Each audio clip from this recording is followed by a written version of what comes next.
یہ جو بھی جابرانہ حکومتیں ہوتی ہیں ان کا یہی انداز ہوتا ہے. کوئی بات بھی جو اس وقت ہو رہی ہے وہ نئی نہیں ہے، وہ تاریخ میں بار بار دہرائی جا چکی ہے. اگر قرآن سے ہمارا رشتہ مضبوط ہوتا تو ہم یہ محسوس نہ کر رہے ہوتے کہ آج جو ہو رہا ہے وہ پہلی مرتبہ ہو رہا ہے.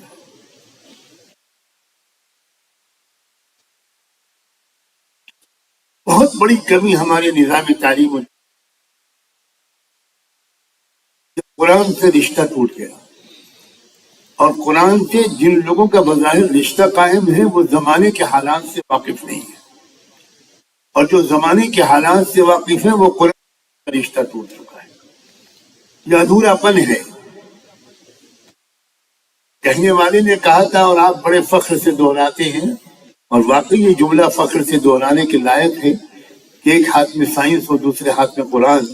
لیکن مجھے بتائیے کہ کتنوں کے ہاتھ میں قرآن ہے؟ تالیاں بجانا یہ زندہ قوموں کا کریکٹر نہیں ہوتا، قوموں کا کردار اس پر عمل کرنا ہوتا ہے. قرآن کو ایک زندہ رہنمائی کی کتاب کی حیثیت سے سمجھنے والے نہیں، اور قرآن نہ سمجھنا یہ بنیادی سبب ہے ان تمام خرابیوں کو جو آج ہمارے اندر ہے.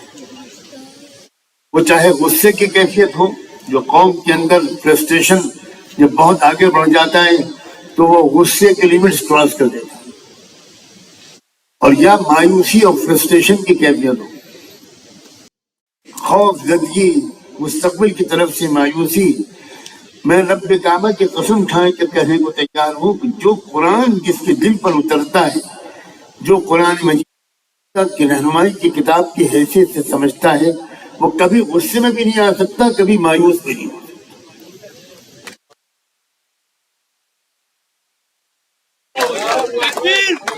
میری آپ سب مستقبل، اپنے ملک کے مستقبل جہاں بیٹھا ہے، میں آپ سے گزارش کرتا ہوں کچھ چیزیں آپ قرآن سے زندہ تعلق کو بڑھا لیجئے. 2-3 آیتیں روزانہ سمجھ کر پڑھنے کی کوشش کیجئے. صرف 3-4 آیتیں غور کیجئے، چند منٹ اس کے اوپر، اور ہاتھ اٹھا کر اللہ سے دعا کیجئے، اللہ اس کتاب کا نور میرے دل میں اتار دیجئے.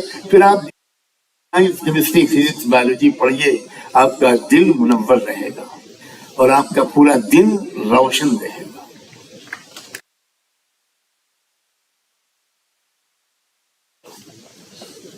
جیل کے زمانے میں 2 قیدیوں نے خواب دیکھا اور خواب کی تعبیر بتائی. وہ 2 قیدی جو تھے وہ رائل پیلس کے ملازمین تھے جو کچن انچارج تھے. ایک شخص تھا جو ہیڈ کک تھا، اور ایک تھا جو ڈرنک سرو کرتا تھا مصر کے بادشاہ کو. اور دونوں قتل کے الزام میں سزائے موت بھگت رہے تھے. ان کے انتظار میں مقدمہ چل رہا تھا آخری عدالت میں. یوسف علیہ السلام نے دونوں کے خوابوں کی تعبیر بتائی کہ تم میں سے ایک پر جرم ثابت ہو جائے گا اور اس کو سزائے موت دی جائے گی، اور ایک پر جرم ثابت نہیں ہو پائے گا اور وہ رہا ہو جائے گا اور واپس وہ اپنی ڈیوٹی جوائن کرے گا. ایسے ہی ہوا. رہا ہونے والے قیدی جب جانے لگا تو یوسف علیہ السلام نے اس سے کہا کہ دیکھو تم بادشاہ کے سامنے میرا تذکرہ کرنا، اذکرنی عند ربک. اللہ کا ایک نظام تھا، بھول گیا، وہ اپنی زندگی میں مشہور ہو گیا. پھر ایک زمانہ آیا کہ بادشاہ نے کوئی خواب دیکھا اور اس خواب کی تعبیر جاننے کے لیے وہ پریشان ہوا. بہت سے لوگوں سے پوچھا، وہ نہیں بتا سکے. تو اب اس قیدی کو یاد آیا اور اس نے کہا کہ سرکار، جیل میں ایک شخص ہے، خواب کی تعبیر کا بڑا ماہر، بڑا نیک پاک دامن انسان ہے. میرے خواب کی تعبیر اس نے بالکل سچی بتائی تھی. آپ مجھے اس کے پاس جانے کی اجازت دے دیجیے، بلکہ بھیج دیجیے. آپ کے خواب کی تعبیر میں اس سے پوچھ کر آتا ہوں. بادشاہ نے بھیج دیا. خواب کی تعبیر بتا کر یوسف علیہ السلام نے واپس کر دیا. خواب کی تعبیر یوسف علیہ السلام نے جو بتائی وہ یہ تھی کہ آپ کے ملک میں 7 سال تک، میرا مشورہ یہ ہے، اب خواب کی تعبیر بتانے کے ساتھ ایک مشورہ دیا، ملک کرائسس سے بچانے کے لیے ایک ہمدردانہ اور ایک ایکسپرٹ اوپینین۔ مشورہ یہ تھا کہ آپ ساری فصلوں کو کسانوں سے سرکاری گوداموں میں ان کو رکھیں، پورے ملک کے ایک ایک گھر کا جتنے راشن کی ضرورت ہو اتنا ہی راشن ایک سال کے لیے دیا جائے، اور باقی غلے کو بالیوں میں محفوظ رکھا جائے، کنزیوم کیا جائے۔ بادشاہ حیران رہ گیا کہ ایک شخص جس کو بے گناہی کے باوجود ہماری حکومت نے جیل میں ڈالا ہوا ہے، یاد رکھیے چیف ایگزیکٹو ہوتا تھا اس وقت بھی وزیر اعظم، بادشاہ ایک اس کے پاس اختیارات تھے لیکن روزمرہ کے معاملات کو بادشاہ نہیں دیکھتا تھا۔ بادشاہ کو یہ سن کر سخت تکلیف ہوئی کہ اتنا ذہین اور ہمدرد انسان وہ خواب کی تعبیر نہیں بتا رہا ہے، میرے ملک کو اس کرائسس سے بچانے کے لیے ایک مخلصانہ مشورہ بھیج رہا ہے۔ پہلے میرے کیس کا انویسٹیگیشن کیا جائے، مقدمہ ہی نہیں چلا آج تک، کیس چلے، جب ثابت ہو جائے کہ میں بالکل بے گناہ ہوں تب میں رہائی قبول کروں گا۔ میں سرکاری فیصلے سے رہائی قبول نہیں کروں گا، میں جوڈیشل فیصلے سے رہائی قبول کروں گا۔ اب سوچیں نبی کیا ہوتے ہیں؟ آپ کے ذہن میں نبی تو وہ ہے جو خالی نماز نماز نماز نماز پہ تقریر کرتا ہے۔ آپ نہیں سمجھ پا رہے ہیں، مجھے گستاخی معاف،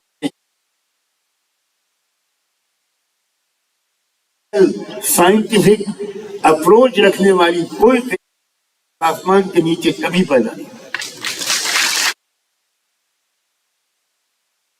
اور پھر سید الانبیاء محمد مصطفیٰ احمد مجتبیٰ صلی اللہ، ہم سب کی عزتیں ان کے قدموں پر قربان، ان کی رہنمائی،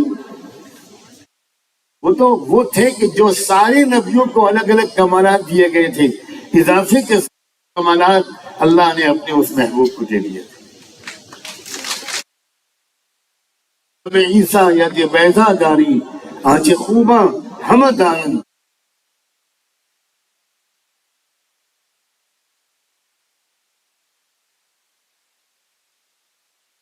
پیغام بنا بادشاہ کو کہ وہ تو کہتے ہیں کہ میں رہائی قبول نہیں کروں گا، میرے پر ایک الزام لگا تھا، اس کا کیا ہوا؟ بادشاہ نے فوراً ریکارڈ طلب کیا، فائل مانگی، پڑھ کر حیران رہ گیا کہ یہ کیا ہو رہا ہے ہمارے ملک میں۔ فوراً اس نے کہا کہ میں اس مقدمے کی سماعت خود کروں گا۔ لوگ فاسٹ ٹریک ہیئرنگ کا نام لیتے ہیں، دیکھیں اس بادشاہ نے کس طرح کی ہیئرنگ کی۔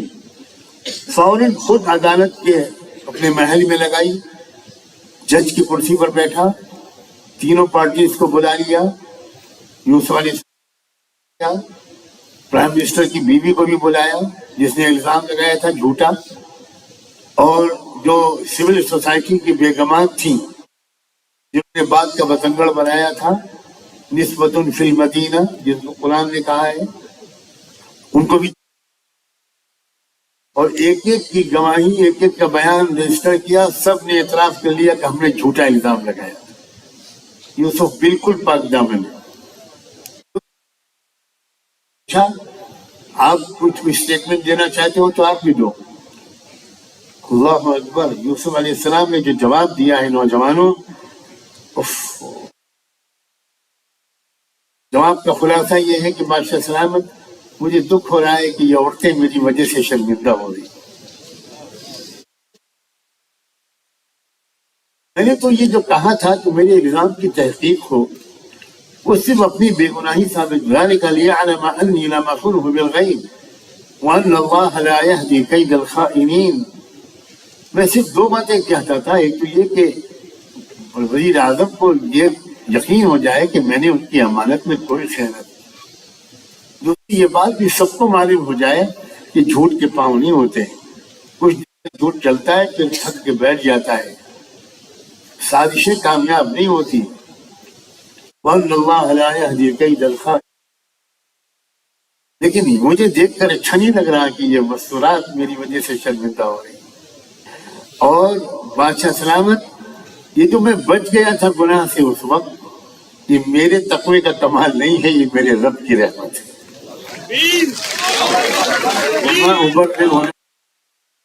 یہ ہے اصلی دینداری۔ اگر انسان اپنے کو خود پاک دامن اور اپنا بڑا قصیدہ پڑھنے لگے تو یہ تو ابلیس کے راستے پر چل رہا ہے، چاہے وہ طواف کر رہا ہو، چاہے عمرہ اور حج کر رہا ہو۔ یوسف علیہ السلام نے کہا وما ابرئ نفسی، میں اپنے کو بے گناہ نہیں کہتا، الا ما رحم ربی، میرے رب نے مجھے بچا لیا۔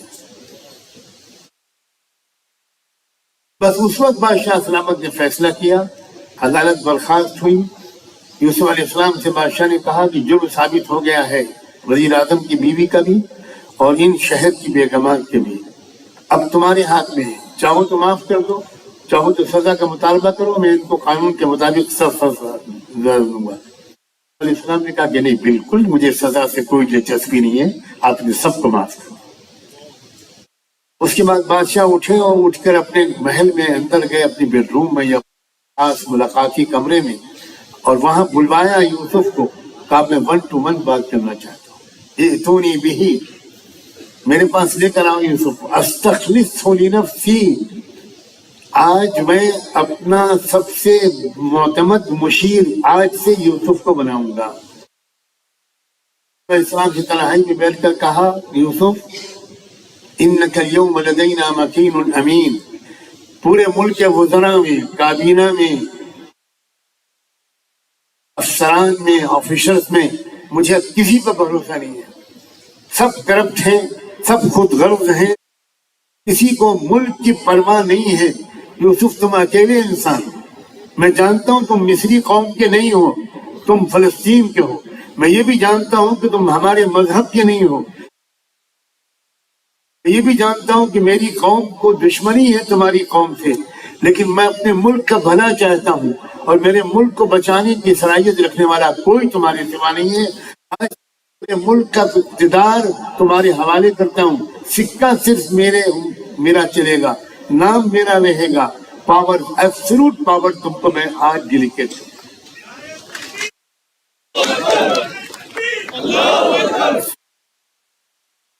اسلام نے کیا کہا؟ کیا یہ کہا کہ تھینک یو ویری مچ، بہت شکریہ آپ کا؟ نہیں، انہوں نے کہا اجعلنی علی خزائن الارض۔ دیکھیے جو شدید چیلنج کا، کرائسس کا شکار ہے وہ ہے فوڈ کا مسئلہ۔ قوم آپ کے ملک کی اگلے 7 سال میں بھوک سے مرے گی، اور اسٹارویشن ہوں گے، یہاں لاکھوں کی تعداد میں لوگ بھوک مریں گے۔ اس وقت ضرورت ہے غلے کی ایگریکلچر ڈپارٹمنٹ اور فوڈ ڈپارٹمنٹ کو صحیح طور پر مینیج کرنے کی، کہ اس میں نہ مس مینجمنٹ ہو نہ کرپشن ہو۔ اور میں کسانوں کے گھر کا ہوں، سنیے، یعقوب علیہ السلام کسان تھے، اسحاق علیہ السلام کسان تھے، فلسطین والوں کا ذریعہ معاش کھیتی کسانی تھا۔ میں جانتا ہوں غلے کی حفاظت کیسے کی جاتی ہے۔ جو ملک غلے کو ایکسپورٹ کرتے ہیں، امپورٹ کرتے ہیں، وہ نہیں جانتے، جو ملک غلہ پیدا کرتے ہیں وہ جانتے ہیں۔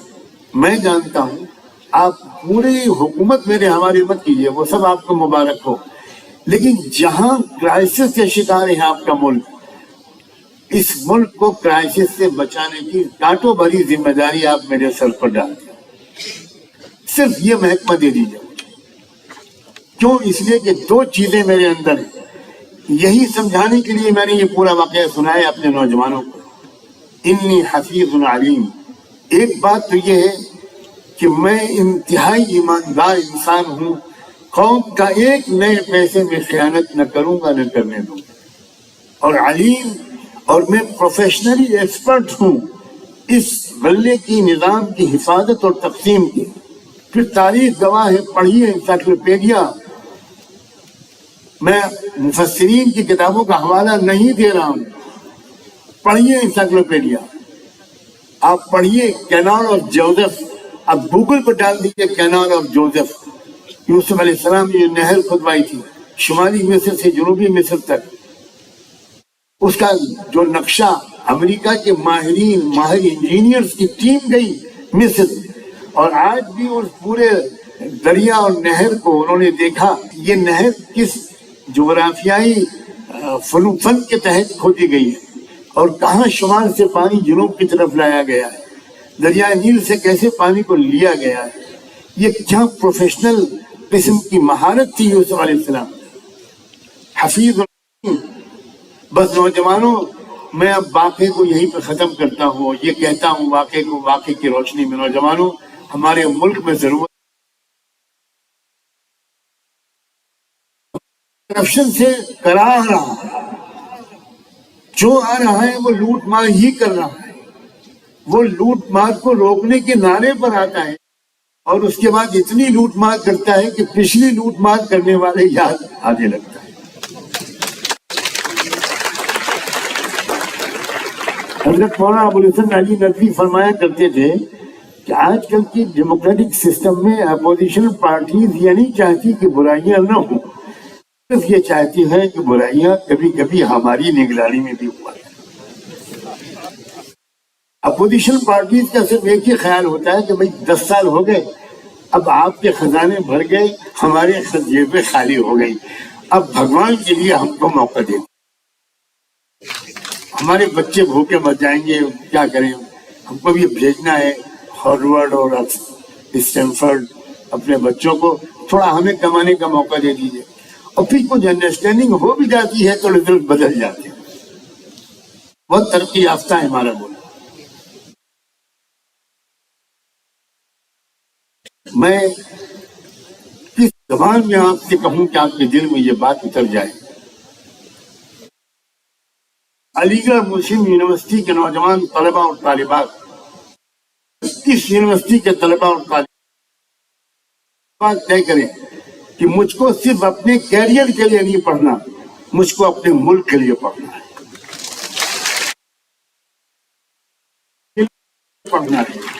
مجھ کو اپنی قوم کے لیے پڑھنا ہے، اپنے ضلع کے لیے پڑھنا ہے، اپنی تحصیل اور گاؤں اور بلاک کی ترقی کے لیے پڑھنا ہے، آل راؤنڈ ڈیولپمنٹ کے لیے مجھے کچھ کام کرنا ہے۔ کیسے دیکھ پا رہے ہیں علی گڑھ کے نوجوان کہ کسان اپنی بنیادی حقوق کے لیے بار بار آندولن کر رہے ہیں؟ بنا تھا کہ آپ اپنا کیریئر بنائیں اور آپ جا کر IAS آفیسر بنے اور آپ جج کر رہے ہیں، اس لیے علی گڑھ نہیں بنا، بالکل قطعاً اس لیے نہیں بنا۔ شخصیت کے بعد کوئی کمی نہیں تھی، ان کو تو ملک برطانیہ سے اعزازات ملے تھے، وہ چاہتے تو پوری زندگی سرکاری مہمان بن کر برطانیہ میں رہتے سراخوں پر۔ اس مزاج کے انسان تھے، ذرا غور کیجئے کس طرح کا کیریکٹر آپ کے اندر ہونا چاہیے۔ سر سید مرحوم کے حوالے سے کہہ رہا ہوں، میں یہاں کسی اور کا حوالہ نہیں دوں گا، میں اس خاندان سے تعلق رکھتا ہوں جس کے کسی فرد نے ایک زمانے تک علی گڑھ نہیں پائی، مگر میرے بڑے بھائی علی گڑھ مسلم یونیورسٹی کے اقلیتی کردار کی لڑائی میں 1 سال کے قریب جیل میں رہے اور ان پر حکومت چارج شیٹ نہیں پیش کر سکی۔ جس طرح اس زمانے میں ٹاڈا اور پوٹا وغیرہ ہوتا ہے، اس زمانے میں DIR ہوتا تھا، ڈیفنس آف انڈیا رولز، اس کے تحت میرے سگے بڑے بھائی کو گرفتار کیا گیا۔ جب انہوں نے الہلال اور البلاغ کی یاد تازہ کرنے نظام ملت کا ایک اسپیشل ایشو نکالنے کا اعلان کیا، علی گڑھ مسلم یونیورسٹی صرف نمبر نکالنے کا اعلان کیا کہ حکومت کے ایوانوں میں زلزلہ آ گیا، اور انتھک کوشش کی ایجنسیز نے کہ چھپنے سے پہلے اس نمبر کے اندر کیا مضمون آ رہے ہیں وہ مل جائیں، جبکہ وہ مضمون زیادہ تر غیر مسلم رائٹرز کے لکھے ہوئے تھے، سپریم کورٹ کے ریٹائرڈ ججز اور سٹنگ ججز یا پریکٹیشنرز کے، لائرز کے مضمون تھے، جس میں ثابت کیا گیا تھا کہ علی گڑھ یونیورسٹی کا جو اقلیتی کردار ہے یہ انڈیا، اس کو ختم کرنا انڈیا کے دستور کی خلاف ورزی ہے، اس قرار نامے کی خلاف ورزی ہے جس کے تحت علی گڑھ کو مخصوص مقام دیا گیا تھا۔ اخبار ابھی چھپا بھی نہیں تھا، میں اس رشتے کو بیان کر رہا ہوں جو ہمارے خاندان کے بچے کے اندر روئے روئے میں، خون کے ایک قطرے میں علی گڑھ سے جو محبت ہے، ہم نے براہ راست اولڈ بوائے ہونے کا شرف حاصل نہیں کیا۔ ایک امتحان تو میں نے ضرور یہاں آ کر دیا، ہائی اسکول انگلش اونلی کا۔ ہمارے بھائی صاحب کی یہ عزیمت تھی کہ انہوں نے راتوں رات وہ نمبر چھپوا کر، اور ہم اپنی اہلیہ میری بھابھی کو کہا رکشے پہ بیٹھو، اور سامان سفر کی طرح وہ نمبر کے ایشوز کو تانگے پر رکشے پر لادا، اور اس سے یہ کہا کہ تم ایسے جاؤ کہ جیسے تم کہیں سفر پر جا رہی ہو، اور اس طرح وہ ریلوے اسٹیشن پر پہنچایا رات کے اندر، اور وہاں وہ پارسل کیا گیا۔ تو وہ رسالہ یا اخبار جس کو گورنمنٹ بین کرنا چاہتی تھی وہ تو ملک میں پہنچ گیا، اور صبح کو ہمارے بھائی صاحب اور 2 آفس کے سینئر اسٹاف کے لوگ گرفتار کر لیے گئے۔ 1 سال کے قریب گرفتار رہے۔ ہائی کورٹ کے جج نے، بینچ نے یہ کہا کہ ہماری صاحب جب وہ نہیں آ رہی آپ کی چارج شیٹ تو آپ ایک جملہ لکھ دیجئے کہ ہم معافی مانگتے ہیں۔ تو میرے بڑے بھائی نے کہا تھا جج صاحب عدالت کا احترام کرتا ہوں اس لیے احتجاج نہیں کرتا، آئندہ میرے خاندان کے کسی بچے کے سامنے یہ جملہ نہ بولیے گا کہ معافی مانگ۔ ہم اس ملک کو آزاد کرانے میں ہمارے خاندان کے بزرگوں نے قربانیاں دی ہیں۔ خلافت تحریک سے لے کر آزادی کی تحریک تک ہمارے خاندان کے بزرگوں نے قربانیاں دی ہیں، اور ہم وہ لوگ ہیں کہ جنہوں نے اس ملک کے دستور کی ترتیب میں پردے کے پیچھے رہ کر مدد کی۔ آج میں پہلی بار یہ راز بات کر رہا ہوں۔ عام طور پر لوگوں کی زبانوں پر ہے کہ بابا صاحب بھیم راؤ امبیڈکر کا سنویدھان، ہمیں اعتراف ہے کہ ڈرافٹنگ کمیٹی کے چیئرمین تھے بابا صاحب ڈاکٹر امبیڈکر، اور بہت ماہر تھے، بہت بڑے اسکالر تھے، بہت عظیم لائر تھے، کوئی شک نہیں۔ لیکن کانسٹیٹیوشن اسمبلی میں تو کئی سو ممبران تھے، ان سب کا زبردست کنٹریبیوشن تھا کانسٹیٹیوشن کی ڈرافٹنگ میں۔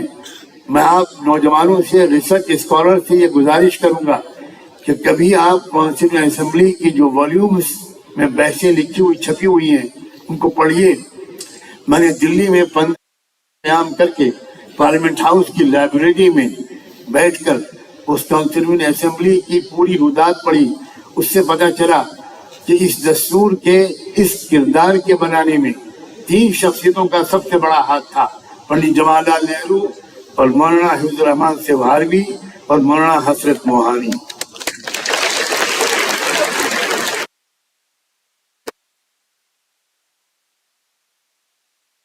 دستور، یہ جو دستور بنا ایک معاہدہ تھا،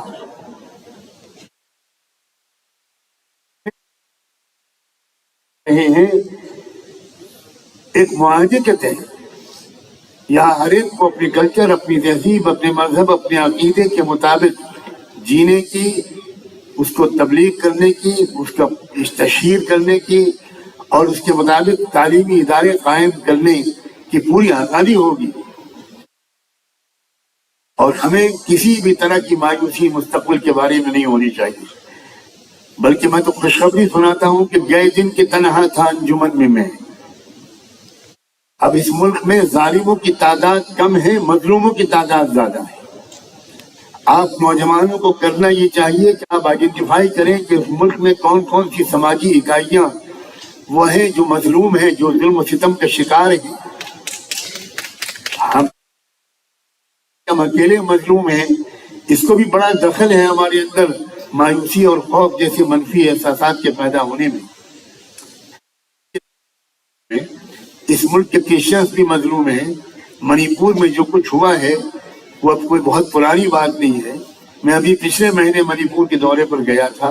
میں آپ کو کیا بتاؤں کہ وہاں کیا کیا چیزیں میرے سامنے آئیں، کیا گفتگویں میری رہیں چرچ کے لوگوں سے۔ صاف صاف اعتراف کیا چرچ کے لوگوں نے کہ ہم بہت بڑی غلط فہمی میں تھے۔ میں نے ان کو بتایا کہ میرے بھی great bishop of Bombay, cardinal of Chennai, ان لوگوں سے میری 10-15 سال سے گفتگو چل رہی ہے، اور میں بار بار میٹنگوں میں ان سے کہتا رہا ہوں کہ یو آر ایبسولوٹلی رانگ، آپ سمجھ نہیں پا رہے کہ یہ ملک کدھر جا رہا ہے، آپ سمجھ رہے ہیں کہ آپ کو کوئی نقصان آج نہیں تو کل آپ کی باری آئے گی۔ ایک چھوٹی نگاہ رکھنے والوں کے ہاتھ میں بدقسمتی سے ملک آ گیا ہے۔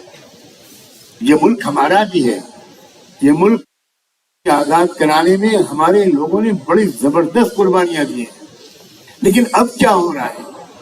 ماضی کی داستان سنانے کے بجائے میں اپنے نوجوانوں سے یہ کہنا چاہتا ہوں کہ نوجوانوں، خوش نصیب ہو کہ تم علی گڑھ میں پڑھ رہے ہو، صرف ڈگری نہ حاصل کرو، سر سید کا کردار بھی ہو۔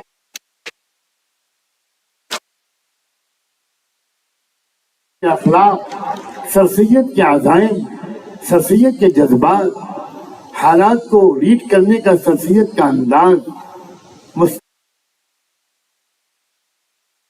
پازیٹیو اپروچ تھی،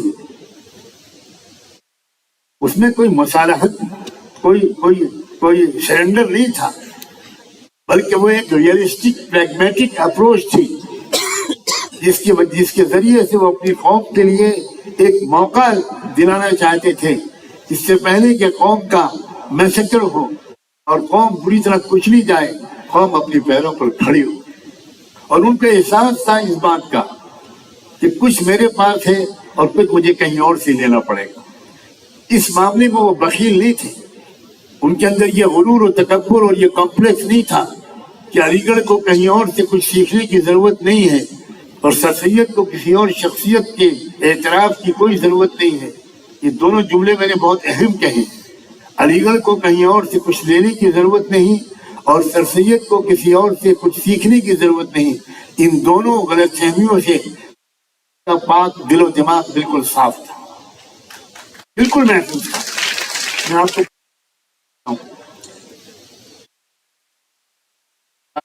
کا نام آپ نے بارہا سنا ہوگا، دو ہی شخصیتوں کے نام لیے جاتے ہیں۔ تعلیم و تربیت کا جب موضوع چھڑتا ہے تو ایک طرف سر سید کا نام آتا ہے، ایک طرف کا نام آتا ہے۔ حضرت مولانا قاسم نانوتوی جو دارالعلوم دیوبند کے بانی تھے، ان کی وفات پر سر سید مرحوم نے علی گڑھ انسٹیٹیوٹ گزٹ کی اشاعت 24 اپریل سن 1880 میں ایک مضمون لکھا تھا، تقریباً 200 سال ہونے والے، 200 سال۔ اس میں لکھتے ہیں، کسی ایسے شخص کا اپنے کسی ایسے معاصر کے بارے میں اظہار رائے کرنا اس شخص کے عقائد و افکار اور رجحانات سے شدید اختلاف رکھتا ہوں۔ غور کیجیے، حضرت نانوتوی کو سر سید مرحوم کے کچھ افکار و خیالات سے شدید اختلاف تھا۔ خلاف حیثیت کا حامل ہو سکتا ہے۔ حضرت نانوتوی، حضرت سر سید نے اپنے ایک دوست کو خط میں لکھا تھا، اگر جناب مولوی محمد قاسم تشریف لاوے تو میری سعادت ہے، میں ان کی کفش برداری کو اپنا فخر سمجھوں گا۔ یہ ہے علی گڑھ اس شخص کے بارے میں کہہ رہے ہیں جن کے درمیان، ان کے درمیان کچھ فکری اختلاف تھا۔ ہمارا انداز کیا ہے، یعنی کسی ایک پہلو سے ہم کو اتفاق نہیں ہوتا تو ہم اس کی پوری شخصیت کو ڈسٹ بن میں پھینک دیتے ہیں۔ یہ بہت غلط راستہ ہے، اور کسی کی شخصیت کے کچھ پہلوؤں کی ہمارے دل میں قدر ہوتی ہے تو ہم اس کو نبی معصوم بنا دیتے ہیں۔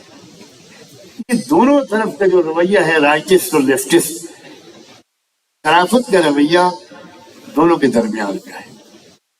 ہو سکتا ہے آپ کو میرے کچھ خیالات سے اتفاق نہ ہو، اور بالکل ہو سکتا ہے کہ مجھے آپ کے کچھ خیالات سے اتفاق نہ ہو، لیکن ان دو ایک خیالات سے چھوڑ کر باقی کتنی خوبیاں آپ کے اندر ہیں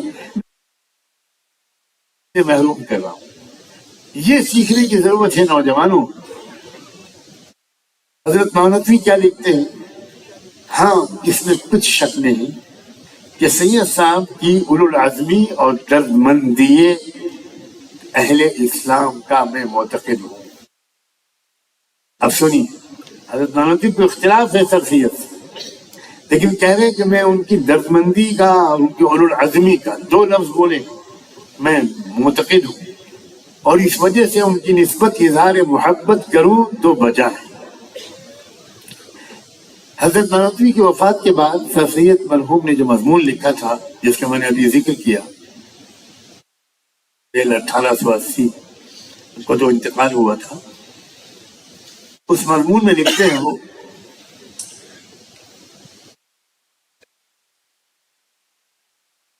کیا ہے، اور آئندہ بھی بہتوں کو روئے گا، لیکن ایسے شخص کے لیے رونا جس کے بعد کوئی اس کا جانشین نظر نہ آئے نہایت رنج اور غم اور افسوس کا باعث ہے۔ ایک زمانہ تھا کہ دلی کے علماء میں سے بعض لوگ جیسے کہ اپنے علم و فضل اور تقوی اور ورع میں معروف و مشہور تھے، ویسے ہی نیک مزاجی اور سادہ وضعی اور مسکینی میں بھی بے مثل تھے۔ لوگوں کا خیال تھا کہ بعد جناب مولوی محمد اسحاق صاحب کے کوئی شخص ان کی مثل ان تمام صفات میں پیدا ہونے والا نہیں ہے، مگر مولوی محمد اپنی کمال نیکی اور دینداری اور تقوی اور ورع و مسکینی سے ثابت کہ اس دلی کی تعلیم و تربیت کی بدولت محمد اسحاق صاحب کی مثل اور شخص کو بھی خدا نے پیدا کیا ہے، بلکہ چند باتوں میں ان سے زیادہ۔ اعتراف کے باوجود ایسا اعتراف لکھتے ہیں بہت لوگ زندہ ہیں جنہوں نے مولوی محمد قاسم صاحب کو نہایت کم عمر میں دلی میں تعلیم پاتے دیکھا۔ ابتدائی سے آثار تقوی اور ورع اور نیک بختی اور خدا پرستی کی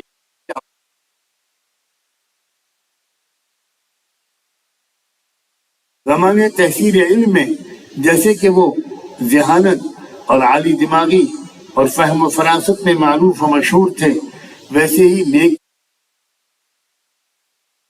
اہل فضل و کمال تھے۔ ان کو جناب مولوی مظفر حسین صاحب گاندلوی کی صحبت نے اتباع سنت پر بہت زیادہ راغب کر دیا تھا، اور حاجی امداد اللہ رحمۃ اللہ علیہ کے فیض صحبت نے ان کے دل کو ایک نہایت اعلیٰ رتبے کا دل بنا دیا تھا۔ غور کریں میرے عزیز نوجوان، پہلوؤں کی تعریف کر رہے ہیں، جن پہلوؤں سے اپنے شدید اعتقاد اور تاثر کا اظہار کر رہے ہیں۔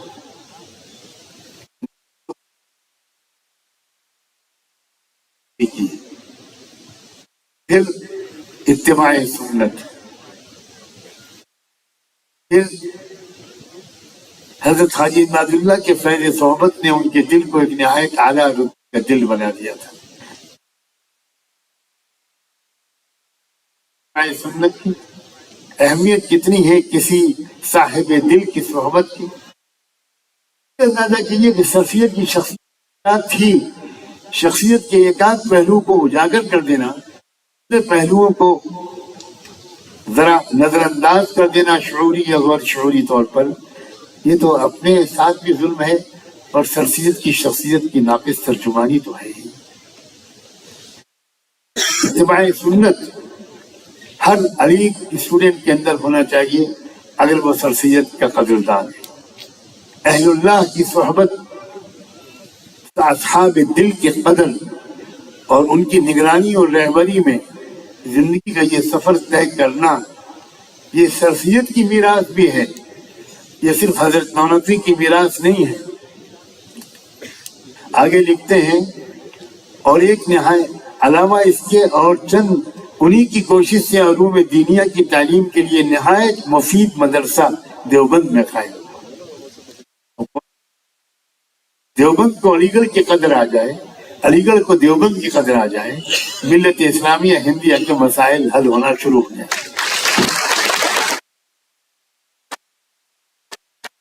جب تک جبین ہند کی یہ دونوں آنکھیں، ہمارے ملک کی پیشانیوں کی یہ دونوں آنکھیں ایک دوسرے سے اجنبی بنی رہیں گی، ہمارے مسائل بڑھتے ہی رہیں۔ نہ دیوبند اکیلے چیلنج کا مقابلہ کر سکتے۔ وہ لوگ ہیں جو کچھ قرآن کو نہیں سمجھ سکتے، کیونکہ زمانے کو سمجھنے کے لیے زبان ہوتی ہے، وہ زبان ماسٹر کی ہوتی ہے اس زمانے کو سمجھنے کے لیے۔ کبھی عربی تھی، کبھی فارسی تھی، کبھی اردو تھی، اب بین الاقوامی طور پر انگریزی ہے۔ اب اگر کوئی شخص انگریزی نہیں جانتا تو وہ موجودہ اکنامک سسٹم کو کیسے سمجھ پائے گا، موجودہ پولیٹیکل سسٹم کو کیسے سمجھ پائے گا؟ اور اگر کوئی شخص انگریزی اور اکنامک سب جانتا ہے مگر قرآن نہیں جانتا، اس نے روح کا سمجھا ہوا نہیں ہے، حضرت لقمان کی نصیحتوں کو سمجھا ہوا نہیں ہے، وہ اسلام کی جو تجارت کے سلسلے کی ہدایات ہیں ان کو سمجھا ہوا نہیں ہے، اسلام کی جو معیشت کے سلسلے میں، سیاست کے سلسلے میں، گورننس کے سلسلے میں، عورتوں کی عظمت اور ان کے حقوق کے سلسلے میں، اولاد کی تربیت کے سلسلے میں، فیملی سسٹم کے سلسلے میں، لوکل باڈیز کے سلسلے میں، جب تک قرآن کی ہدایات کا علم نہیں ہے تو آپ ہزار قوم کے ہمدرد ہوں، آپ کبھی بھی قوم کی کامیاب رہبری نہیں کر سکتے۔ نسخے کیمیا آپ کے علم میں نہیں ہے، اور میں ایک عقیدے کے طور پر نہیں، ایک طالب علم کے تحقیقی ریسرچ کے نتیجے حوصلہ رکھتا ہوں کہ قرآن مجید میں زندگی کے ہر شعبے کے بارے میں کامیاب ترین، مکمل ترین اور پریکٹیکل رہنمائی موجود ہے۔ ایک مکمل کیجئے اپنی زندگی کو، جو کچھ آپ کو یونیورسٹی سے مل رہا ہے وہ احسان مان کر یونیورسٹی سے لیجئے، اگر یونیورسٹی سے کچھ اور نہیں مل رہا تو وہ آپ اپنے ذرائع سے لے سکتے ہیں۔ اب تو یوٹیوب ہے، سوشل میڈیا ہے، نہ جانے کیا کیا ذرائع ہیں، کتابیں چھپ گئی ہیں، ہر زبان میں ترجمے چھپ گئے ہیں۔ یہ بات میں آخر میں اپنے اصل موضوع پر واپس آ کر بات کو مکمل کروں گا۔ الحمدللہ یہ شکایت مجھ سے آج تک نہیں کی گئی کہ جو وقت آپ کو دیا گیا آپ اس سے زیادہ لے گئے۔ یہ شکایت تو سنتے سنتے بوڑھا ہو چکا ہوں کہ ابھی کچھ وقت بچ گیا اور آپ نے جلدی ختم کر۔ وہ فنان صاحب کو بھی مجھے وقت دینا پڑا، ابھی آپ نے سن لیا تھا۔ قصہ بھی عجیب تھا، نہیں چاہتا تھا میں، مجھے ذہن میں بھی نہیں تھا، لیکن میں اتنا مکمل کر دوں جب ڈاکٹر صاحب نے سنا ہی دیا ہے کہ اس کا نتیجہ کیا نکلا۔ جب میں نے دنیا سے غربت میں زکوٰۃ کا تجربے کی کہانی سنائی کہ poorest nation of the world تھا عرب کا ملک، اور ود ان 2 or 3 decades اس ملک کا یہ حال ہو گیا کہ اس پورے ملک میں کوئی ایک غریب نہیں رہا، اور اس ملک نے دنیا کی 2 سپر پاورز کی غریبی کو دور۔ چیف نے پوچھا تھا کہ یہاں کیوں آئے ہو، تو انہوں نے کہا یہاں انسانوں نے انسانوں کو غلام بنا رکھا ہے، ہم انسانوں کو انسانوں کی غلامی سے آزادی دلانے ہیں۔ اس ترین مشن کا نام ہے، تم ہمارا دین قبول کرو نہ کرو اس سے کوئی مطلب نہیں، لیکن ہم تم کو غلام نہیں دیکھ سکتے۔ یہ ہے اسلام۔ اسلام کی ترجمانی کرنے والوں نے بھی اسلام کی جو بیٹھے ہیں تو جس خدا پر یقین رکھتے ہیں اس سے دعا مانگو، یہ دعا مانگو کہ ہم لوگ مل کر اس ملک کو کرائسس سے نکالیں۔ یہ ہمارا پیارا ملک ہے، اس میں بڑی خوبیاں ہیں، بڑا ٹیلنٹ ہے، دونوں قسم کا جو ٹیمپرامنٹ ہے بہت کم ملکوں کو ملا ہے۔ دنیا بھر میں تقریباً گھوم کر یہ دیکھ کر آیا ہوں کہ جو روحانیت کا اور سائنٹیفک میتھمیٹیکل جو مینٹل ہماری صلاحیت ہے وہ جس طرح کی سب کانٹیننٹ کے پاس ہے، انڈیا، پاکستان اور بنگلہ دیش، اتنی شاید دنیا میں کہیں نہیں۔ مغربی ملکوں میں سائنٹیفک صلاحیت ہے، روحانیت نہیں۔ بہت سے مشرقی ملکوں میں روحانی صلاحیت ہے، سائنٹیفک نہیں۔ ہمارا ملک اور یہ سب کانٹیننٹ وہ ہے جس میں روحانیت کی صلاحیت بھی بھرپور ہے اور سائنٹیفک صلاحیت بھی بھرپور ہے۔ یہ دونوں صلاحیتیں یکجا ہو جائیں، جس دن یہ یکجا ہو گئی اور علی گڑھ کا لیڈنگ رول ہو گیا، یقین مانو اس ملک کو کرائسس سے نکالنے میں آپ کا لیڈنگ رول ہوگا۔ صرف مسلمان آپ کی طرف امید کی نظر سے دیکھ رہے ہوں یہ کہنا مجھے آپ کی توہین نظر آتی ہے، اور یہی بات میں اپنی بچیوں سے بھی کہہ رہا ہوں۔ میں بہت بڑی تعداد میں نان مسلم لڑکیاں مجھ سے ملتی رہتی ہے، میں ان سے ملتا رہتا ہوں، مجھ سے میں مخاطب ہوتا ہوں۔ 10-10 20-20 ہزار نان مسلم لڑکیاں بعض وقت ایک جلسے میں آ جاتی ہیں، جو مختلف قوموں سے تعلق رکھتی ہیں، لیکن مجھے یہ بہت بڑی ذمہ داری ہے میرے کندھوں پر۔ یہ فخر کی بات نہیں ہے کہ کروڑوں یا لاکھ ملک کو تو ہم چاہیے کرپٹ لوگوں سے، اس کرپٹ لوگوں کا نام عربی میں ہو تب بھی وہ کرپٹ ہے، اردو میں ہو تب بھی کرپٹ ہے، ہندی میں ہو گجراتی میں ہو تب بھی وہ کرپٹ ہے۔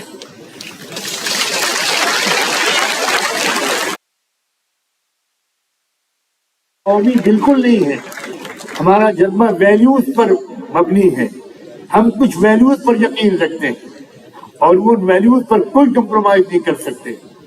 وہ ویلیوز ہے سمپیتھی، وہ ویلیوز ہے ہارمنی، وہ ویلیو ہے احترام انسانیت، وہ ویلیو ہے قدر آدمیت، وہ ویلیو ہے احترام نسواں۔ خواتین جب تھی تو رکشے میں بیٹھے ہوتے تھے، جب چڑھائی کی جگہ آ جاتی تھی تو رکشے سے اتر جاتے تھے اور رکشے کو دھکا دینا شروع کر دیتے تھے۔ وہ پیدل چل رہے ہوتے تھے اور ٹھیلے والا لکڑیوں سے یا کسی سامان سے لدا ہوا بھاری ٹھیلا، وہ مزدور ایک آگے ایک پیچھے پسینے میں شرابور اور وہ کھینچ رہا ہے۔ کبھی نہیں دیکھا میں نے اپنے والد ماجد کو کہ وہ اتر نہ گئے ہوں اور اتر کر ٹھیلا کھینچنے میں ان کا ساتھ نہ دینے لگے۔ تہذیب ہے ہماری بھائی۔ اور پھر اس کے بعد جب وہ ایک جگہ پر آ کر وہ بیچارے بہت گڑگڑاتے تھے، نہیں بابا بابا یہ تو ہمارا کام ہے، تو والد صاحب اپنے رومال سے ان کا پسینہ پوچھتے اور ان کو دونوں ہاتھ پھیلا کر 5 روپے 10 روپے کا ہدیہ دیتے تھے اور کہتے تھے تم لوگ حلال کمائی کھا رہے ہو، تم چوری کر سکتے تھے، چوری کر کے بھی کھا سکتے تھے، مگر تم کتنے اچھے منشیہ ہو، تم حلال کمائی کھا رہے ہو، بیٹا ذرا یہ پیسے دے رہا ہوں تھوڑے سے، اچھی چیز گھر میں پکوا کے کھا لینا۔ بس میں اب اسی بات پر بہت شکریہ کے ساتھ اور معذرت کے ساتھ اپنی بات مکمل کروں گا۔ میں جانتا ہوں کہ آپ کا میں حق ادا نہیں کر سکا، لیکن یہ مجھے جن لوگوں نے دعوت دی انہوں نے بہت بڑا میرے پر احسان کیا، میری آنکھیں ٹھنڈی ہوئی آپ کو دیکھ کر، میں آپ کو دیکھ کر خوش ہو چکا ہوں۔ آپ کا جو تاثر ہوا اپنی خوشی سے غرض ہے۔ بہت بہت شکریہ آپ سب کا، جزاکم اللہ۔ السلام علیکم ورحمۃ اللہ۔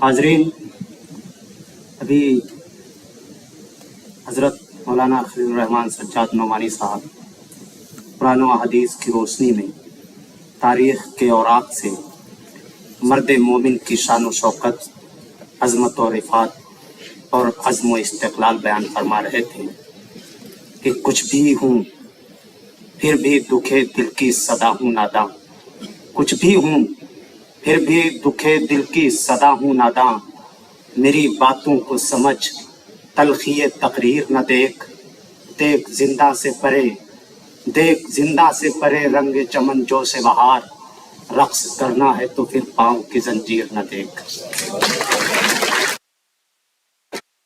مٹی کی محبت میں ہم آشفتہ سروں نے وہ قرض اتارے ہیں کہ واجب بھی نہیں تھے۔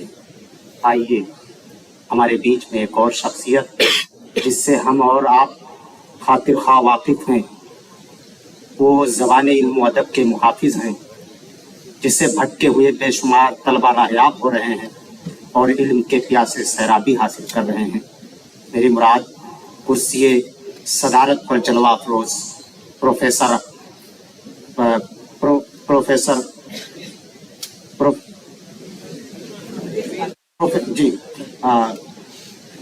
بے شمار علم کے پیاسی سیرابی حاصل کر رہے ہیں اور کرسی صدارت پہ جلوہ افروز پروفیسر پرویز طالب صاحب، جو بزنس ایڈمنسٹریشن سے آپ کا تعلق ہے، آپ سے بڑی ہی عاجزی اور انکساری کے ساتھ درخواست ہے کہ سر آپ تشریف لائیں اور صدارتی کلمات کو پیش کریں۔ منتظر کب سے تحیر ہے تیری تقریر کا، منتظر کب سے تحیر ہے تیری تقریر کا، بات کر تجھ پر گما ہونے لگا تقریر کا، پرویز طالب صاحب۔ خواتین و حضرات، دعا کے بغیر اگر آپ جائیں گے، حضرت مولانا دعا فرمائیں گے تو یہ بڑی محرومی ہوگی۔ ہر عبادت کا جو نچوڑ ہے وہ تو دعا ہے، تو میں آپ تمام حضرات سے گزارش کروں گا، دعا ہوگی اور دعا کے بعد یونیورسٹی کا ترانہ ہوگا جس سے آپ کے دلوں کی دھڑکنیں جڑی ہوئی ہیں۔ ہم پرویز طالب صاحب صدارتی گفتگو کریں گے، اس کے بعد حضرت مولانا دعا فرمائیں گے، اجتماعی دعا ہوگی اور اس کے بعد انشاءاللہ یونیورسٹی ترانہ۔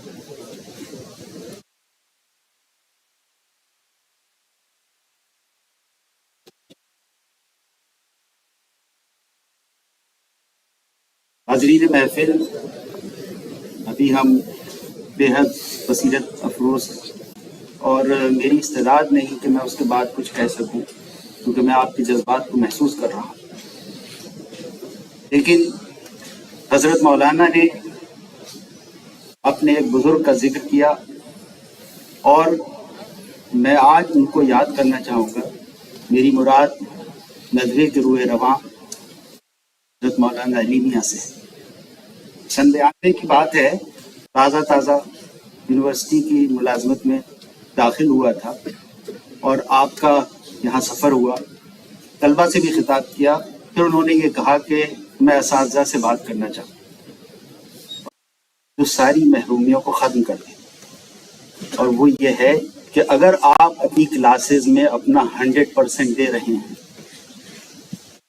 تو اس کے بعد جو آپ کو ضمانیت، جو آپ کو ریکگنیشن اس سوسائٹی میں ملے گی، وہ ہر محرومی کو ختم۔ میں دو اپنے بزرگوں کی نصیحت آپ کے سامنے دہرانا چاہوں۔ حضرت مولانا نے آج ایجنڈا ہم لوگوں کے لیے سیٹ کر دیا۔ خوشبو کو پھیلنے کا بہت شوق ہے، مگر ممکن نہیں ہواؤں سے رشتہ کیے بغیر۔ ہمیں اس میسج کو سمجھنا ہوگا۔ یہاں اس ملک میں کس طرح کی غریبی ہے اور کس طرح سے ہیوز اور ہیو ناٹس کا فرق بڑھ رہا ہے۔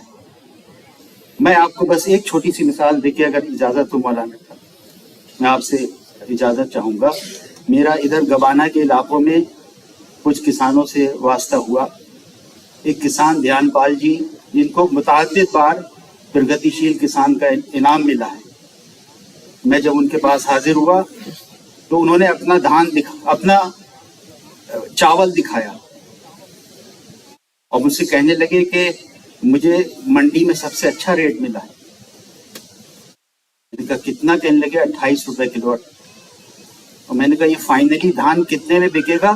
کہنے لگے یہ تو ایکسپورٹ کوالٹی کا کام ہے، کا دھان ہے 350 روپے کلو میں ہی جائے گا۔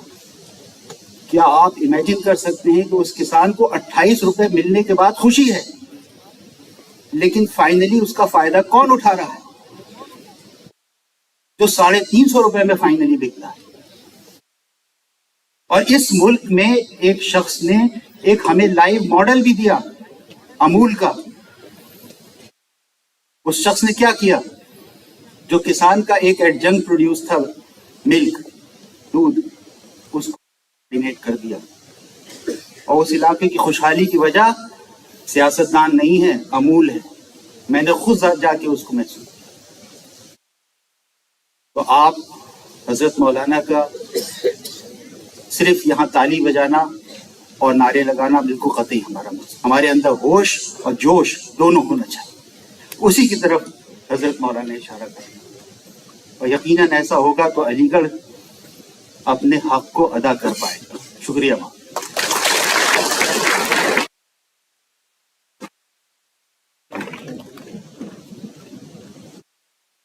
بہت شکریہ سر۔ آئیے ہمارے مہمان کو، جو بھی مہمان تشریف فرما ہے، ان کو مومنٹو پیش کیا جانا ہے۔ بلا تاخیر سب سے پہلے میں Muhammad Danish research scholar West Asian studies سے گزارش کرتا ہوں کہ وہ اسٹیج پہ تشریف لائیں.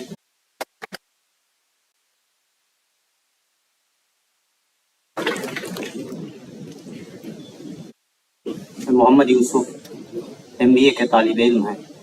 آپ سے گزارش کرتا ہوں کہ آپ تشریف لائیں اور اس بزم کے روح رواں حضرت مولانا خالد الرحمن سجاد نعمانی صاحب کو میمنٹو پیش کریں. اس پروگرام کے آرگنائزر بھی ہیں محمد یوسف.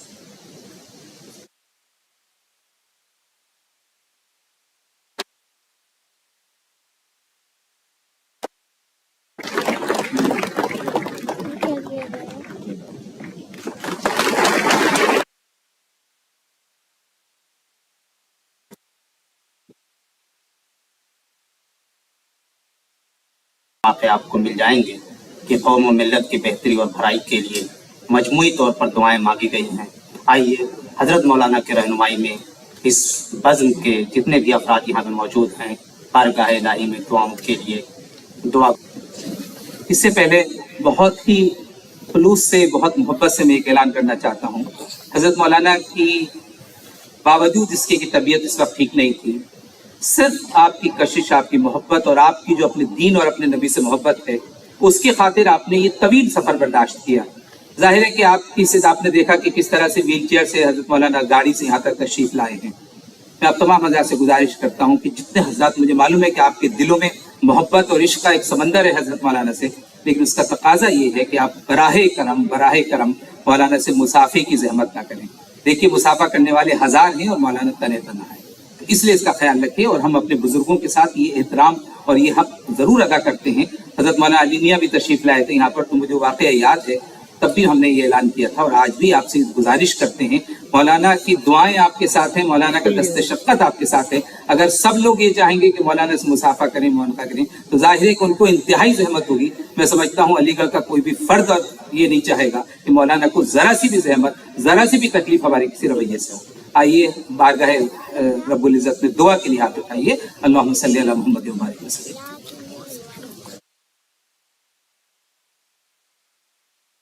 اللهم وبحمدك نشهد أن لا إله إلا أنت نستغفرك ونتوب إليك نستغفرك ونتوب إليك نستغفرك ونتوب إليك. اللهم صل على سيدنا محمد وعلى آل سيدنا محمد كما صليت على إبراهيم وعلى آل إبراهيم إنك حميد مجيد. ربنا ظلمنا أنفسنا الخاسرين فلا تجعلنا من الخاسرين. علما نافعا وقلبا خاشعا وعملا صالحا متقبلا وشفاء من كل داء. اللہ ہم سب آپ کے بندے اور بندیاں آپ کے حضور میں حاضر ہیں. جتنے موقع آپ نے اب تک ہم کو عنایت فرمائے، ہم نے ان موقعوں سے فائدہ اٹھایا ہوتا ہے. زندگی میں زیادہ سے زیادہ قدر کی توفیق عطا فرما. اے اللہ یہ امت کے ہیرے جواہرات، اے اللہ ان نوجوان بچوں اور بچیوں کو اپنی خاص شفقت اور توفیق کی نظر سے دیکھ لیجیے. اے اللہ ان کو قوم کا، ملک کا خیر خواہ اور فکر،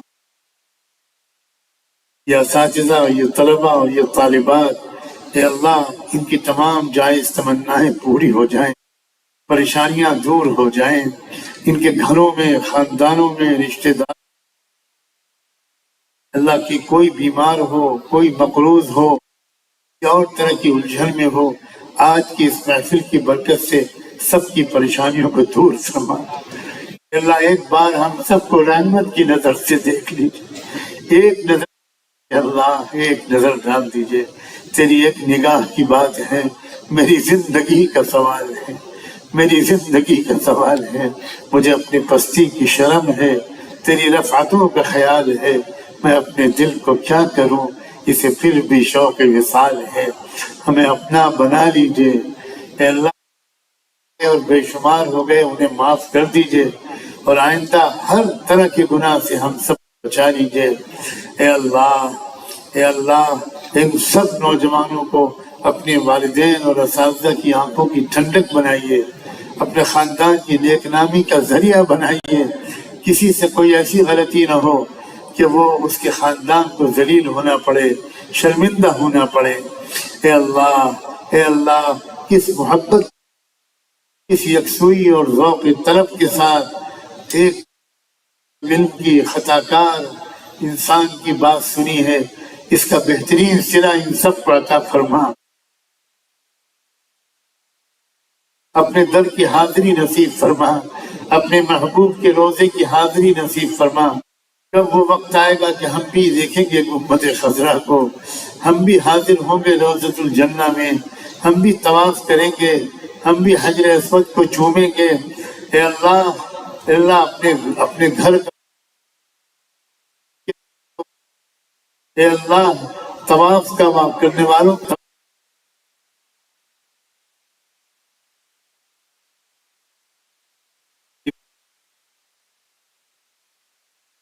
اے اللہ رحمت دو عالم آقا سیدنا محمد رسول اللہ صلی اللہ علیہ وسلم اور ان کے تمام اور صحابہ اور صحابیات کا واسطہ ہمیں بھی نیک بنا دیجئے، ہمیں بھی اچھا بنا دیجئے، اس ملک کو اللہ امن و انصاف کا گہوارہ بنا دیجئے، اور امن و انصاف کا گہوارہ بنانے کے لیے ہم صلاحیتیں اور جان و مال کھپا توفیق عطا فرما۔ اے رب کریم، اے اللہ جو کچھ عرض کیا گیا اسے مفید بنا دیجئے، اس کے اچھے اچھے حصے کو اللہ ہمارے دل و دماغ